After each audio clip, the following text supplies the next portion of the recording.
A top 15 class is within reach for Washington.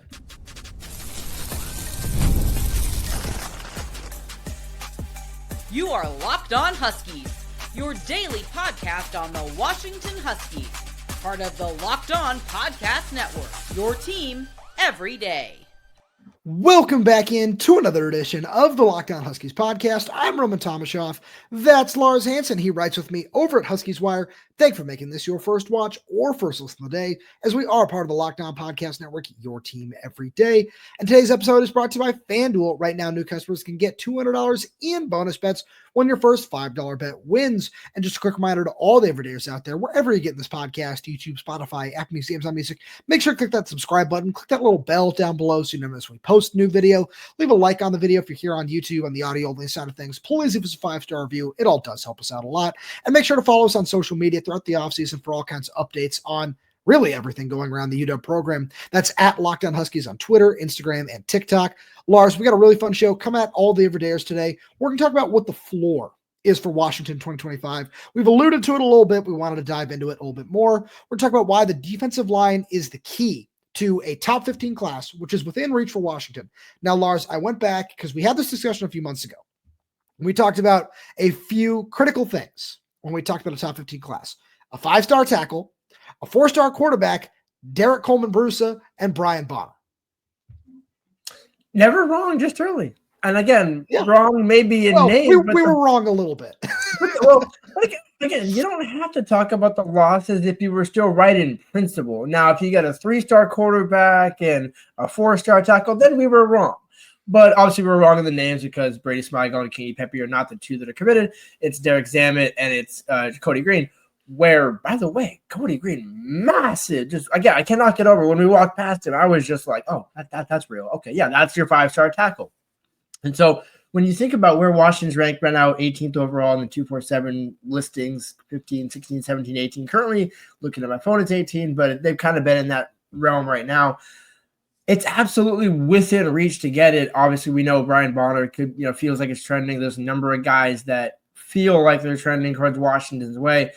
The only thing that will prevent Washington from truly being a top 15 class is, does the Washington brand get that cachet from On3, from 247, from Rivals, because that's where if they take, let's say, Aaron Thomas and a couple other 3-stars, that weighs down the class. Now we're looking at a 19, 20 ranked class that is actually a top 12 to 15 class, but because of the rankings, which are out of the staff's control, and let's be real, somewhat subjective, theoretically it wouldn't be a top 15 class, even though we both would agree consensus and down the line it would prove out to be a top 15 class. Yeah, another guy who I'd throw into that mold as well, who seems to be trending in Washington's direction, is TI Umu-Cais, the defensive tackle from Colorado, where it's another one. He's the top player in the state, ranked as a 3-star, but you watch that film and he certainly deserves a major bump in my opinion. Ramzak Fruin as well. Just shout out another guy that you and I have been really high on for a while here on this program. But I like where you're going with that, because that part of it is subjective. So we can really only go off of what's in front of us right now. And the rankings are certainly a little bit of a part of that when you talk about where you sit in the top 15 class, as Oregon just likes to flex recruiting rankings every year and nothing else to back that up. But I look at where Washington sits right now in terms of, because we wanted to use this to just continue a conversation that we had yesterday about Washington's top targets, right? Where they sit for Mason James, Brian Bonner, Devon Benjamin, Chase Calicut. And as this list continues to go on, where it's Washington has put themselves in a really good position with a lot of top players on the West Coast and beyond. As we get into the Midwest, as you start to get down into the South as well, Washington has done a really good job of starting to expand their recruiting footprint. And now it's the time to see that pay off. We talked about it a little bit yesterday that now being in a contact period, we've seen a couple of the coaches already get out on the road and go take in-home and in-school visits. And that's certainly going to continue over the next couple of weeks. But I look at it and I say, it feels like a top 15 class has certainly become attainable for Washington. And especially if you can reel in a couple of those big time guys that are out of region, that's just going to make it look even better. One prime example in the Mason James light is Denarius Gray, where you got the Auburn commit on campus.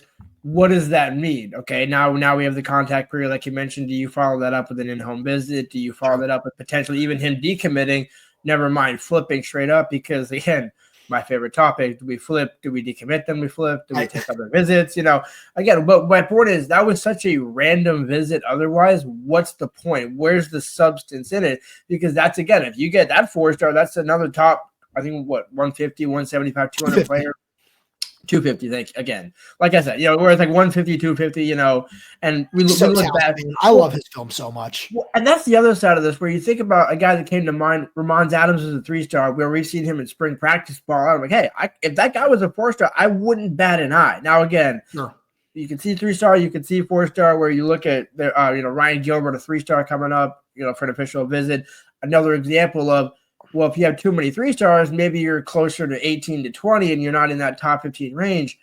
So on some level, I think the whole point of this argument, not really argument, because again, we're not arguing, we're just talking here. But the whole point of this discussion, debate, if you call it, is, are you getting the right kind of talent? Are you getting the talent where no matter what the rankings show, the draft picks will prove it out? That answer is yes. It's what Jedd did at Arizona. It's what we've seen him do in that first couple of classes here at Washington, where we've seen some of these guys that are either 3 or 4 stars, lower, not, top 250 guys, but still 4 stars or borderline 4 stars, already flourishing. It's okay. We trust the evaluation, even if, let's say, okay, Jedd is at 17 when it's all said and done. Sure. Okay, it's not top 15, but again, you're in the ballpark, so it's good enough. And that's one of the things where you talk about trusting the evaluation. That's a really important part of this as well, where we've seen Washington in previous years prioritize some of these lower ranked guys over somebody who might be considered the top 150, top 200 prospect because of the evaluation process. So that's something that I feel that this staff has continued with, where on the same light as that, where we look at some of the guys they took early in the process, right? I like to reference Adeong Yang when we have this kind of discussion. He has one offer, and it's Washington. When you talk about, the evaluation process, you watch his film and you say, okay, I understand it. He's a really big projectable body that fits on the interior of the offensive line, and you can find a way to make it work. That's trusting the film and trusting your evaluation process. And then you pair that with, one of the, according to On3, a top 10 player in the country in Kodi Greene at the same position. That's not only trusting the evaluation process, but understanding you need a top guy that everybody in the country is after. So that's where I really like how this staff is pairing their own evaluations of talent with, consensus rankings, whatever it is you want to call it. And that's something that, as you said, could end up hindering them long-term in terms of a national perspective. But that's, one of the reasons you and I enjoy doing the show so much, because, when we talk about somebody like Adeong Yang or some of these lower rated guys in the class, CJ Lavender being a great example where he had got a whole lot of big time offers, but you look at the national ranking and, a fan of Texas or Michigan might look at that and say, oh, I don't know too much about that guy because he's a lower rated 3-star. And it's nice to, be able to have him on and have that discussion and say, hey, this is why this guy not only fits really well, but might be a little overlooked in terms of the general rankings. And that's something where when we talk about a top 15 class, like you said, those things could, at the end of the day, hinder it, but you can just kind of offset that in a way by adding Derek Colman-Brusa to the class, by adding Kodi Greene to the class, and going and getting Mason James, Brian Bonner, and just making sure that you supplement it with that top talent that also just fits right inside your evaluation. Absolutely. Well, as you were kind of making all those great points, it made me think of if you think about Dominic Harris and Aaron Thomas, the 2 offensive linemen who are both listed as 3-stars, but have the Ohio State big time offers that Washington was kind of early in that boat, and then other big schools followed suit. You look at that and say, kind of David Schwarzo and Notre Dame, like all these bigger schools are now starting to come, but they're still listed as 3-stars. Well, we both watched the NFL draft. Mel Kiper was, on his high horse, making some claims and things like that. I'm not going to go down the road, but my point is, there is kind of no, but my point is, there's maybe think as much Greg Biggins, fantastic guy, Blair Angulo, fantastic guy, Chad Simmons, all those guys that do great work. But sometimes, you kind of get hey, why is this guy a 3-star? Why are you so committed to him being a 3-star? Why not just give him that 4-star? All these, other schools and big time, CFP contenders are believing him. And you go down 2 or 3 years and it's hey, that's why I was right or that's why I was wrong. And that's, again, why you play out the game. And so it all kind of rounds out to where if you trust your evaluation, obviously Jedd does, having been in the NFL, Matt Doherty, done this a long time, Marcus Griffin, a player himself, knows how to do this. You go down the list of guys in that building and think that's why you trust the evaluation. So no matter what the class ends up ranking, you know the right talent is coming to Montlake with Jedd. That's a really great point there, because Washington has done a good job getting the right talent, and to get that top 15 class, they need to succeed along the defensive line. And we'll get there right after a message from our friends over at Upwork. Scaling your business requires the right expertise at the right time. With Upwork, you can find specialized freelancers in marketing, development, design, and more, experts ready to help you take your business to the next level. Upwork gives businesses flexibility by connecting them with top freelance talent across multiple industries, including IT, AI, web development, and marketing. Whether you need extra hands for a project or a long-term partner, Upwork makes hiring simple and affordable. If you need help with a marketing campaign, Upwork can help connect you with a freelance expert who delivers incredible results. Posting a job is free and simple, and within a day, you'll have multiple qualified candidates to choose from. Instead of hiring full-time, Upwork helps find affordable, top-tier freelancers to scale your business effectively. Visit Upwork.com right now and post your job for free. That's UPWORK.com, Upwork.com, to connect with top talent and grow your business today. So, Lars, the defensive line is what this class has always just kind of been about stacking talent at. The offensive line is a very close second, but the defensive line, mentioned a little bit on yesterday's show, between this year and next year, you've got 13 guys that will be listed as juniors and seniors that are projected to be out the door by the end of 2026. So you need a major young influx of talent. Getting Derek Colman-Brusa is an awesome cornerstone for that. And now it's about adding on. So you can take this in whichever direction you want in terms of what player you think might fit that mold as kind of the number 2 player at that position. I am obviously a little biased there, where I'll get into that in a minute. But I look at this and I say, if you want to have a top 15 class, you need to bring in that high-end talent on the defensive line. So I'm going to give you a name I wrote about on Huskies Wire recently, Landon Barnes, coming in for an official. I think that's a guy to me where, you know why I say that? Right when you said, go get that high impact guy. What's a high school? If I tell you the name that you're like, oh, they NFL dudes, Duncanville. Duncanville is certainly up there. Yeah. And so again, living in Texas before, I know a little bit more about it, but just anyway, you see that D on that, you just know immediately, like, that's Duncanville. You know, that's premium talent. And you look 6'3", 235, 4-star coming in, plenty of offers. Like, that's a guy where, let's say if you don't get some of the California guys, or even if you do, because as we kind of mentioned, you look at that, I think there's like 4 or 5 seniors even that are just, you know, along the edge D-line position. So already you're talking about 4 or 5 guys to replace. Like, hello, like that's when we talk about reloading that position. That's it kind of clicked with me the other day where I'm like, oh wow, there are a lot of guys leaving right away. So yeah, you do need to reload this position. Landon strikes me as a guy where nobody would think he would end up in Washington, but it's almost like that's why, because it's part of Jedd's sell. It's like, why not Washington? Like, hey, we got Jason Cabusa, you got Ryan Walters. Look at all the different things we can do. Watch Ty this fall. You can be an inside-outside guy with your size if you want to get a little bit bigger, these sort of things. Like, the amount of position versatility in Washington and being a pro, being in Seattle, kids from Texas. I remember Jalen Polk talked about it. He's like, man, try running at like 110-degree heat, running in Seattle at 70 degrees, breeze on the water. Like, oh my God, this is football heaven. Like, that's why kids from Texas end up wanting to come to Washington, because they realize once they get up here, it's like, oh, this is actually kind of nice.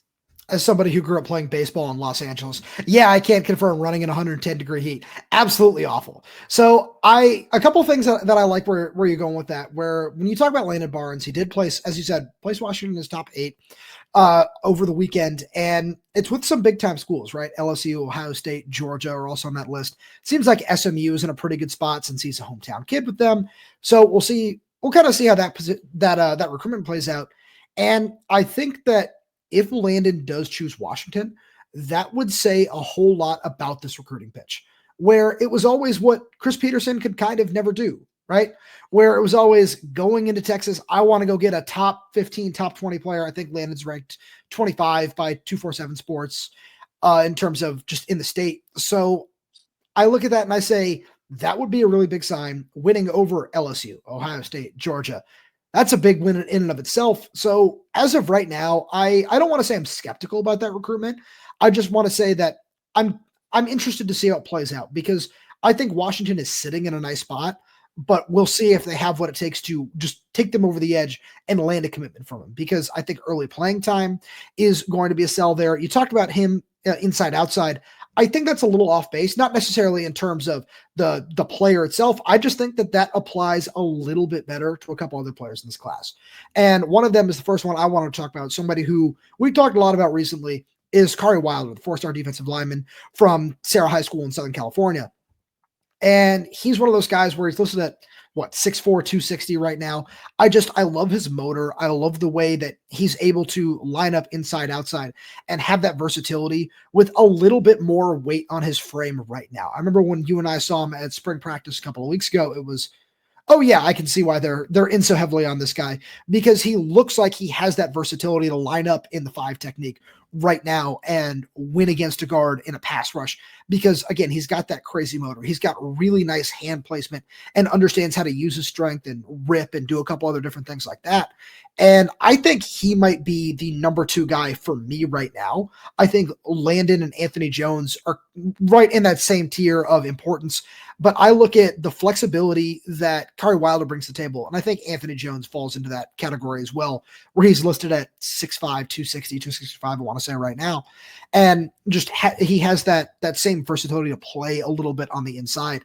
And I think you talk about getting a top 15 class, adding these high-end 4-star guys that have a whole lot of guys after them. Both, as we mentioned, both Khary Wilder and Landon Barnes have a Georgia offer.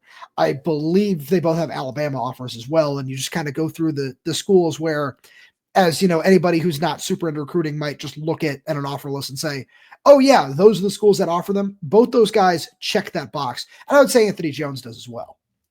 Yeah, well, and this is kind of what we're talking about, where you don't have to play dealer's choice. It's not, well, do you take Anthony Jones or Khary Wilder? You take one or the other. The position that they're in, you need to reload that position. And I think as much, I agree with you in terms of Landon might be a harder sell, but the pitch to all of them is, why not come to Washington? And you guys, once you get on campus, once you get into practice, you can figure that out then.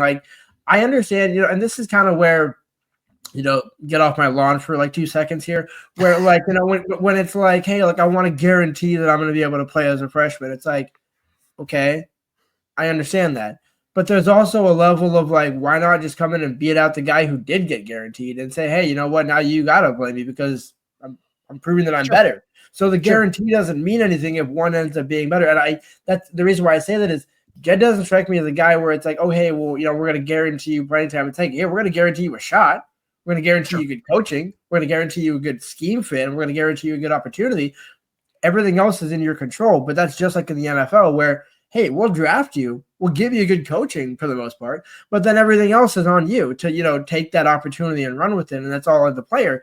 That's why the character evaluations are so important, and why when you look at all these schools, Wilder, Jay Sierra, where you look at all these schools that what's one thing, Kevin Cummings and a few of these other coaches talked about, getting kids from, not just elite high schools in terms of you don't just get all your kids from Mater Dei and IMG and, the 3 or 4 Bosco, again, prominent schools like the private schools, but you want kids that already have that high level of football IQ to where they're coming in and you're just adding to it. You don't have to break it all down and start over or take a truly, small ball and try to really build it into a huge ball of clay.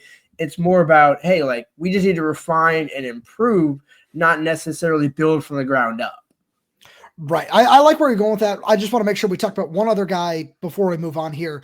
And it's, just to keep with the theme of finding a way to build a top 15 class.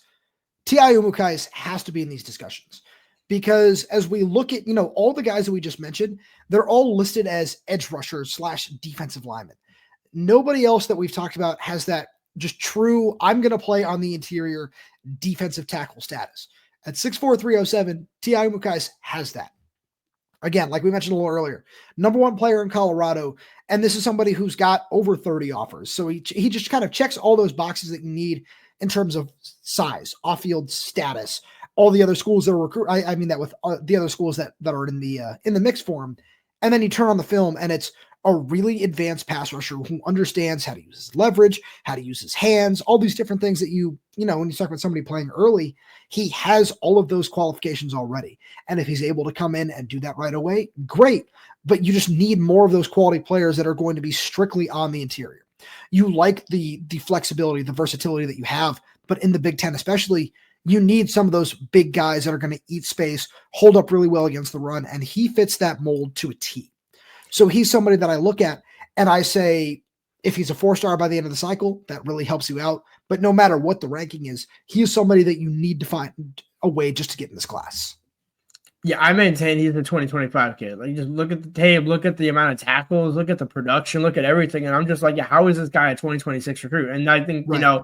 More schools are realizing, oh, wait, no, this guy's actually still a senior. Like, yeah, we need to get him because I just won't get over how the offer came about. But that's a story for another time. Potentially, we can share that story when he commits if he does end up at Washington, because I just think it'll be a hilarious way to round it out. But no, like, that is a guy where you just plan at the center of the D-line and say, you are the anchor to this D-line class. We'll build out the edges as we go.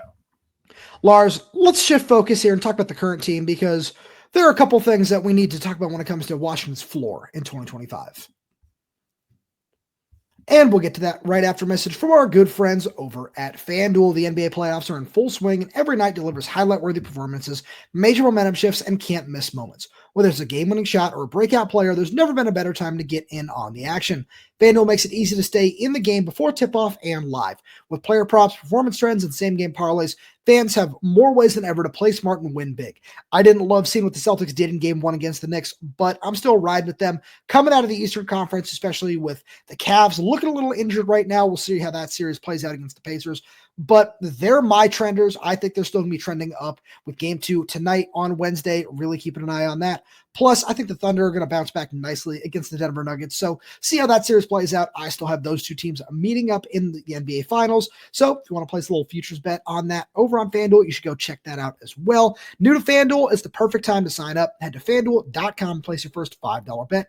If it wins, you'll get $200 in bonus bets. Make every moment more with FanDuel, an official sports betting partner of the NBA. So, Lars, when we look at this roster for 2025, I know some fans are looking at the spring game and saying, hey, I'm coming out of this feeling a little concerned about the offensive line. And you and I can have a longer discussion about, the chemistry along the offensive line in just the way that the teams are split up. But that's probably another conversation for another day. I'm sure, it might rear its head for a minute here. But I look at the floor of Washington in 2025, and I say, at worst, this team should be 7-5. When I look at how this schedule shapes up, I think these road trips are certainly a lot different from last season. And I just look at where this team is in terms of depth on the front seven, depth on the offensive line, what DeMond Williams is going to be able to bring to the table. Even if he does, let's say, struggle a little bit when he goes on the road to Michigan or Wisconsin or wherever it is you want to say. And I just think the floor should be set at 7-5. Anything lower than that, something really, really got out of whack. But I look at this and I just say the talent is there for this team to, I don't want to say compete for a Big Ten championship right away. I think that, there's certainly a possibility where that might be a ceiling, right? But in terms of realistic outcomes, it should be no worse than 7-5 this year. In terms of the regular season, when you go 8-5 with a bowl win potentially, I think that would be my floor, because, and just the caveat of the bowl win, because you got to a bowl last year.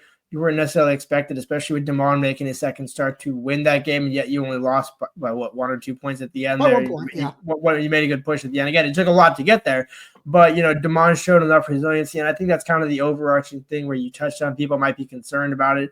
I would say there's been enough progress and growth and investment overall on both lines, especially on defense, to where those road trips, they might be losses, but they won't be losses in the way that the Penn State game, the Oregon game, even the Iowa game to an extent, even the Indiana game. I was trying to find some teams that weren't in the top 15, top 20. So I was, even the Rutgers game to an extent, although the Rutgers game was more self-inflicted. That was different. Yeah, I was gonna say the Rutgers one was a little more self-inflicted. I guess maybe the Apple Cup, who knows? But that's not a road game. I'd throw that in the same category too of self-inflicted. Exactly. No, I'm 100% with you. But the point being, I think the overarching, as they got through the season, the wear and tear started to show. I don't think that will be the case this season. I'm not saying that those road, they're going to go, 3-2 on the road or, whatever the record end up, having a winning record on the road, but they will have a couple of road wins by the end of this. And I think that's because of the depth that has been, cultivated on both lines where, the spring game is not going to show that to you. Also, by the way, as nice as Jedd was this spring to both us and the fan base, do you really think he was showing his entire cards there? Like, even Ryan Walters was like, we basically threw our third down package in there for most of that was actually a really interesting question that we got from one of our everydayers, I believe it was Darnell the dog, shout out to him, who said, is Walters' base defense a 4-2-5 now? Where it was a really good question because that's what we saw for the majority of the spring game. And if we see a little bit more of that this season, just based on matchups and different things like that, I can't say I'd be shocked, but with the amount of just 5 down or just 5-man fronts that we saw, because a lot of times it involved a stand-up outside linebacker or even 2, I still think that that's, where we're going to see the majority of, the snaps be taken with a bigger, stronger front like that. This is something that Derek Colman-Brusa talked about in his in a piece he did with our buddy Christian Capel over at On Montlake as well. So I think that's a really good point where not all the cards were shown in what's supposed to be a spring game. It's about fun and especially not getting people hurt. So those are 2 very important parts of that. But I kind of look at this and I think that one thing that might end up playing a big part in not taking a step forward is if you don't find that second pass catcher behind Denzel Boston. I think there are a lot of guys that have really great potential to fill that role, whether it be Omari Evans, Rashid Williams, Kevin Greene, Audric Harris, Chris Lawson, Raiden Weisbright, after we saw what he did in the spring game as well. And then, of course, tight ends, right? Whether it be Quentin Moore, Decker DeGraff, whoever it is you want to throw in there. If one of those people does not emerge, and I'm just saying this in terms of there is certainly a possibility where that happens because of injuries or another reason. And I think that might be something that could be considered a problem if we get into September. And so you just can't seem to figure out who that other guy is to take pressure away from Denzel Boston. So that's something else that I just think could end up being an issue. But right now, I just think that there are so many available options that we've seen flash at one point or another for different reasons. I don't think that's a possibility, but I think it's just something that needs to be considered. I was gonna say, so I was glad you said that at the end because it was like basically that was gonna be for every reason you just said is why I'm not worried, because while there might not be a GOAT, like Denzel might be clear and above, 92 catches, 1,200 yards, 14 touchdowns. And then the next 3 in a row have 30, 30, 30, I won't necessarily be surprised because there might not be that one guy that has 60, 70, 80 right behind Denzel or opposite of Denzel, but you have so many options, whether it's a Chris Lawson, Raiden Weisbright, the freshman, or Rashid, Audric, Kevin Greene, the guys that, Justice Williams, again, didn't you throw him in the mix there, and obviously Decker being the security blanket over the middle at tight end. There's too many options, and I think we both agreed Demond is too good to, again, where speaking of the floor, the only reason the floor is worse than 7-5 is if it involves Demond not playing, and that's all I want to say, because I don't, knock on wood, because again. Not throwing that out of the world, yeah. Exactly, but I'm just saying that is the only world, and as good as Kai Horton is, and as much as we appreciate that talent, as good as an offensive play caller as Jedd is, we saw last season where with Demond, this team is much different. I think even the spring game, I went back and watched the spring game, which was an interesting watch. But when Demond juked Exree Alexander out of his shoes, it was one of those where I think Yogi or somebody made the comment on the call. We're like, even in a game, I don't think he's tackling him. And I think that's the point is where it's they're too smart. Demond's too smart to put himself in a position to be in a bad situation. He doesn't make the bad reads more than once or makes a bad throw more than once. And he's got too many options to avoid, getting caught into a few traps. So I think all the pieces are there to where the floor, again, I almost want to say 8-4 just because, again, it's if you want to be optimistic, the floor is 8, but the true floor is 7-5 with a bowl win. So when you talk about just setting it even higher, I don't think you can, because you can point to inexperience, right? Where it's something where you and I have seen enough of Damon Williams, whether it be in games, in practices, spoken to him enough to understand, hey, this is why we think it's set a lot higher. When, spoiler alert, we get into June, July, and we do our official prediction show for the season, I'm probably going to be in the 9-3 range for this team this year. And that even might still feel low for me personally when we get there. Because as soon as I said it, I was kind of like, I feel like they can win more than that. Yeah. But, and that's the thing where you look at it and you say, you look at just the overarching 10,000 foot view is the best way to say it. And it's, if you look at somebody who doesn't really watch Washington, they're just somebody who's a general college football fan, and they say, oh, you have a sophomore quarterback with 2 starts under his belt. If there are some of those games where, whether it be Ohio State, whether it be at Michigan, at Wisconsin, whatever it might be, and he struggles against those good teams or in those environments, that's something that you can point to and say, well, yeah, you didn't see that coming. Like that's something that just needs to be considered within the realm of possibilities. But in terms of what we saw from Damon last year, the way he handled himself at Iowa, at Penn State, at Oregon, and, when he was down 2 touchdowns against Louisville in the Sun Bowl, I don't think you or I believe that that is a realistic case, but those are still things that need to be considered in case they come to fruition. Our favorite saying, there's a non-zero chance of a lot of things, but you feel because of the improvements that we made, where we've talked about ad nauseum this offseason, where the improvements have been, we can't look at a position right now and say they did not address that. I think that's fair to say. And I think that's why we're so optimistic, is because there isn't 1 or even 2 positions where you look and say, you could use an extra guy there. You can use a little more veteran presence there, where because of the young guys, like we saw, like Pocky played great along the offensive line, Champ, the freshman, John Mills, all those guys. So any concern that we might have, you want an extra edge rusher where you're getting Durfee back. All those things, like Jedd said, to Russell Davis too. Yeah, but Jedd said everybody that didn't participate in either the spring game or in spring is expected to be back. I'm assuming, it's excluding Jack Manu and Jacobon Parker and a couple of the guys that we know might not be ready exactly to start a fall camp. But the point being, Jedd said for the most part, everybody will be back when we get to fall. So I think that's another reason to be optimistic, because this wasn't the full team that you're going to see in the fall. Lars, as always, thank you so much for being here. Thanks to all everydayers tuning in. We really do appreciate your support. We got so much more fun stuff coming for you throughout the offseason. So please make sure you subscribe wherever you get your podcasts. Whether that's YouTube, Spotify, Apple Music, Games on Music. We're there. We're everywhere. We're updating this channel with new content every single day. So make sure you click that like button, click the little bell so you never miss when we post a new video. Any questions, comments, concerns, drop them right down below in the comment section. And if you're audio only, please give us a 5-star review, as it does help us out a lot. Thank you so much for tuning in, and we'll talk to you on Thursday.